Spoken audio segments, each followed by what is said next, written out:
pieredzes stāsts no uzņēmēja, jau dzirdētās līgas, Himalaya International preļu uzņēmums, un es ceru arī mūsu tehniskās iespējas ļaus parādīt mazu video.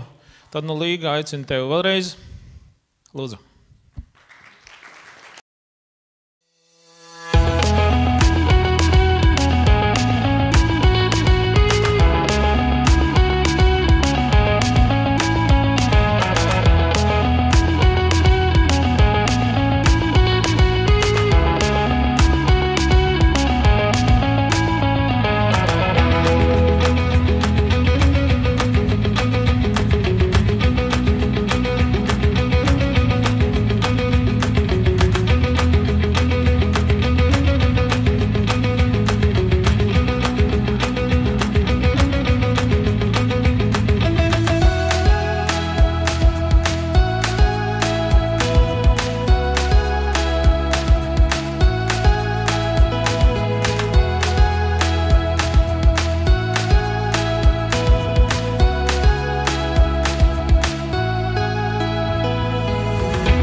Šis bija uz paklāja. Labi. Tā, šis bija mazs ieskats varbūt tiem, kas īsti nezina, ar ko mēs nodarbojamies. Tātad vēlreiz mani sauc Līga Lieva, esmu Himalaya International, laikam pareizi būtu teikt valdes priekšsēdētāja, bet vienkārši cilvēks, kas tur strādā, tā es teiktu pareizāk. Man bija arī prezentācija kaut kur, varbūt mēs viņu varam arī sākt reizē paralēli. Super. Jā, un šis video mums bija tapis braucienam uz Dubaju, uz Expo, kas bija tāds liels atspēriena solis. Mēs jau strādājam pirms tam diezgan plaši ar eksportā, bet tad, kad tu drusciņi izbrauc ārpus Latvijas un redzi tos cilvēkus kaut kur citur, un redzi, ka tu arī vari sevi tur parādīt, tad tā sajūta ir tāda, ka pasaule ir lielāka, un tad jau mēs varam iet arī daudz kur tālāk. Un tas bija tas atspēriena solis 3 gadus atpakaļ, pēc kura mēs cītīgi braucam uz izstādēm, izmantojot LIA eksporta konkurētspējas programmas. Lūk, un tagad es jums ļoti īsi pastāstīšu. Pirms tam paceliet rokas, cik vispār jūs esat lietas kursā, kas šis ir par produktu. Wow, super, prieks redzēt, ar katru pasākumu paliek arvien vairāk. Tātad, ātri pastāstīšu par to stāstu. Mūsu uzņēmuma stāsts sākās 17. gadā. Protams, viss vienmēr aizsākas ar kaut kādu ideju. Mūsu ideja bija ļoti vienkārša. Kāda ļoti vienkārša Latvijas meitene, kura bija precējusies ar Itāliju, dzīvoja Nepālā. Skan super vienkārši, vai ne? Un viņa tur bija mājsaimniece, Nepālā audzēja bērniņu, un viņa pamanīja šādu produktu, kas Nepālā ir nacionālais produkts, ko Latvijā es savā bērnībā atceros, ir tāds cietais siers, lauku mājās visās ir bijis, tāds sālīts, riktīgi graužamais. Šis ir, kā jūs redzat attēlā, Nepālas mūsu cietais siers, un viņa sēž vakarā restorānā ar vīru vakariņu un dzird, ka pie blakus galdiņa runā, ka šis viņu nacionālais produkts, ļoti foršs produkts, un viens cilvēks no Nepālas izdomāja, ka šo produktu var dot arī dzīvniekiem, jo dabiski viņu griež mazos kvadrātiņos, jo viņam ļoti augsta uzturvērtība, un cilvēki kāp kalnos, viņi liek viņu mutē un dabū ļoti daudz proteīnus. Tas ir kā enerģijas avots. Un tas cilvēks saka, viņš sāk eksportēt uz Ameriku un super, kā tas bizness aizgāja, cik viņš ir labs suņiem, viņš ir dabisks, viss ir izcili, cik žēl, ka nevar eksportēt uz Eiropu, tāpēc, ka tas ir piena produkts un prasības neatļauj ievest no Nepālas Eiropā. Un viņa saka, ka tajā brīdī viņas galvā iedegās tā lampiņa, kas šeit ir uzzīmēta, un viņa saka, kā, mums taču ir govis, mums taču ir piens, kāpēc mums ir jāieved, mēs taču varam mēģināt ražot. Un viņa saka, es biju kā apsēst ar to ideju. Tad Aija sazinājās ar saviem vecākiem, kas dzīvo Preļos. Viņas vecāki sazinājās ar manu vīru, kurš īsti nav saistīts ar piena lopkopību, bet tas tajā brīdī nebija būtiski. Un viņi abi bija vienādi traki, lai sāktu mēģināt. Un lūk, šie ir pirmie 3 darbinieki. 17. gada 14. martā tika nodibināts uzņēmums. Izaicinājums. Tātad, 17. gadā bija 3 darbinieki. Viss sākās ar eksperimentu. Lielākais izaicinājums bija dabūt produktu, jo mums bija tikai kauliņš atvests no Nepālas, kur, protams, piens ir savādāks, govis ir savādākas, sastāvi ir savādāki. Neviens mums nevar palīdzēt, taisat viņu kā gribat. Bilde jums ir, tiekat ar to galā. Un pirmie kaut kādi 2-3 gadi mums pagāja tikai receptēs. Tas bija tas labais laiks, kad biznesa inkubators mūs paņēma savā paspārnē, jo gāja traki. Naudas nebija, tas bija pašiniciatīvas darbs, un jā, stāsta tur gan bija daudz.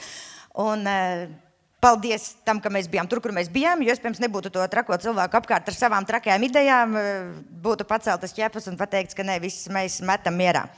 Mums bija pat atvests cilvēks no Nepālas, kurš mācīja vārīt, bet viņš bija vairāk interesēts palikšanā Latvijā nekā mums produkta sagatavošanā, tā ka tas atkal ir cits garš stāsts.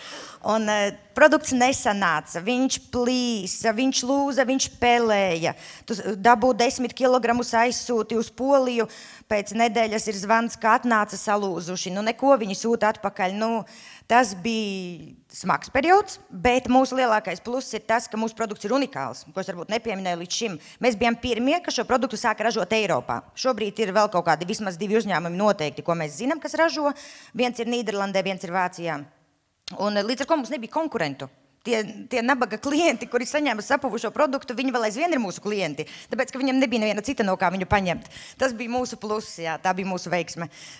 Un, Tad, kad produkts izdevās pēc kaut kādiem 2-3 gadiem, tad aizgāja. Tad īsti mārketingā mēs neesam investējuši neko.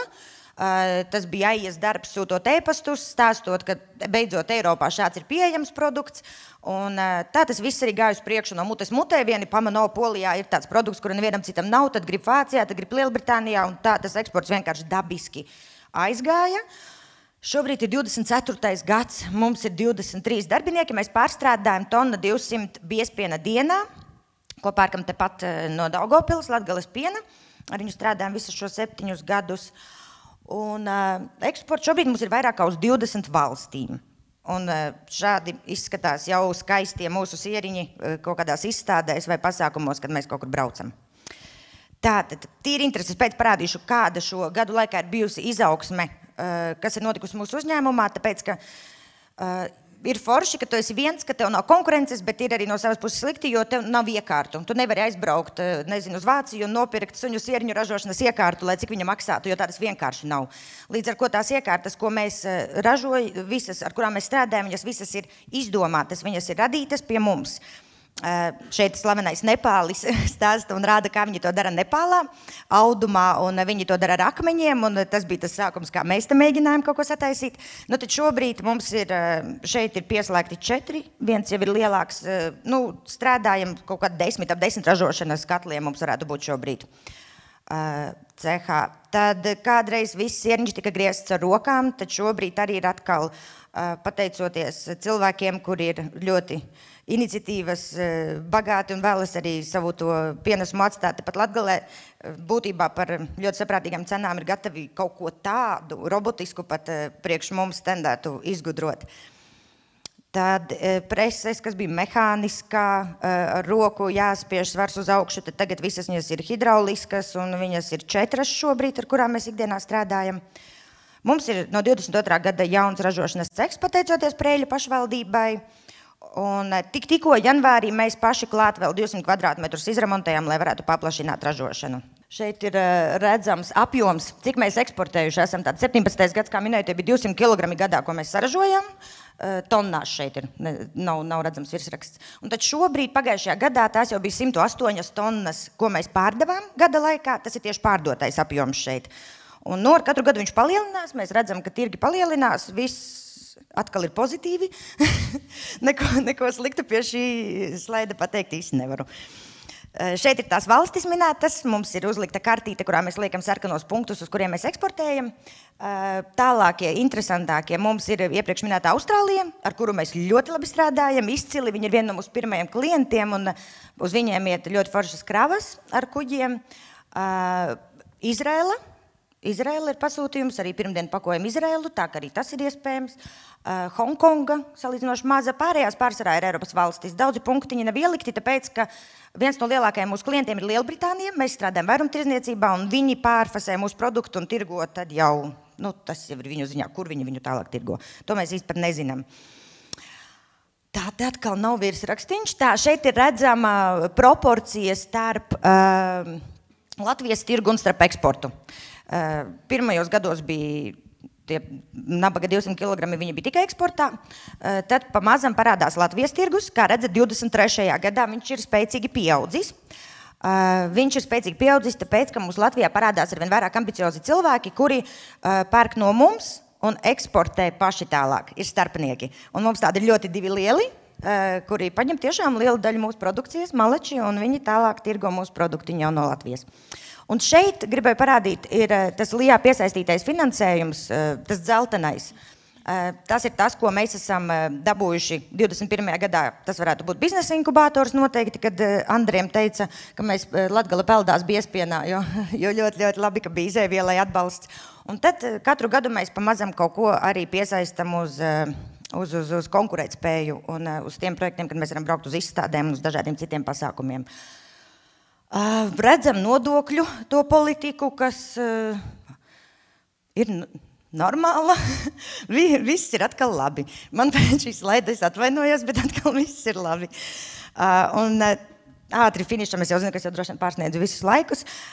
Biežākais jautājums, ko prasa, kas ir svarīgāk, ideja vai realizācija? Un man nav nekādu šaubu, ka viņi abi ir vienādi svarīgi. Bez idejas tu neko nevar izdarīt, un bez labas realizācijas ideja ir bezjēdzīga.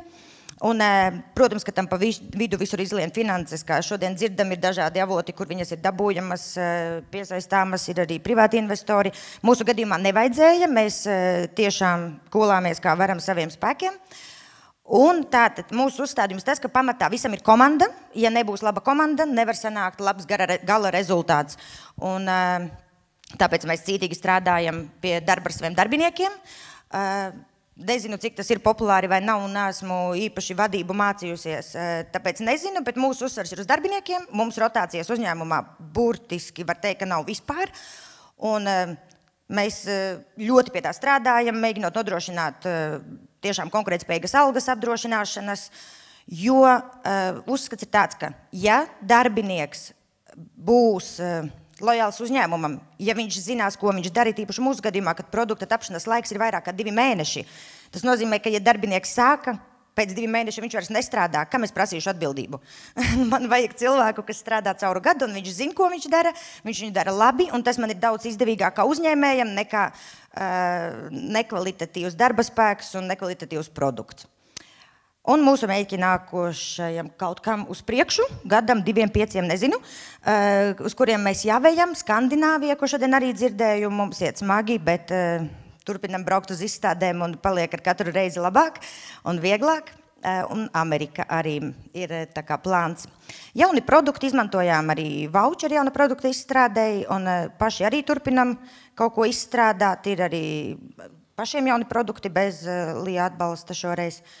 Tad ir savs zīmols. Aptuveni 95% mēs strādājam vairumtirdzniecībā. Gribam vairāk ieviest savu zīmolu, lai būtu vairāk atpazīstami, kas dotu lielāku drošību tirgu. Dalība izstādēs, tūlīt sāksies ar Vāciju maijā, un tad par riņķīti kaut kādas 5, 6 katru gadu regulāri. Jā, kas arī, manuprāt, ir būtiski sevi parādīt, ka tu tāds esi un ka tu kaut ko dari. Un jā, visu laiku mēģinam kaut ko modernizēt, paplašināt, digitalizēt, kas tagad skan ļoti populāri, bet tas tiešām arī ļoti labi strādā. Jā, kopumā. Galvenais ir, manuprāt, nedrīkst apstāties, visu laiku ir jāmēģina kaut ko uzlabot, jo ir forši, jūs redzējāt, uzņēmums pelna, viss ir labi, mēs taču varētu sēdēt mierīgi mājās, būt mierā, ka viss ir kārtībā, bet tā nekad nedrīkst būt. Vienmēr ir jābūt soli uz priekšu, ir jābūt kaut kam, nekas nav mūžīgs tirgu. Ir jābūt jauniem produktiem, un tad man liekas, ka viss būs kārtībā vismaz kādu laiku. Bet to jau nekad nevar zināt ar uzņēmēju darbību. To jau mēs visi zinām, kā ir dažreiz. Tā, ka plus, mīnus, tas arī viss. Paldies par uzmanību. Paldies, aplausi Līgai.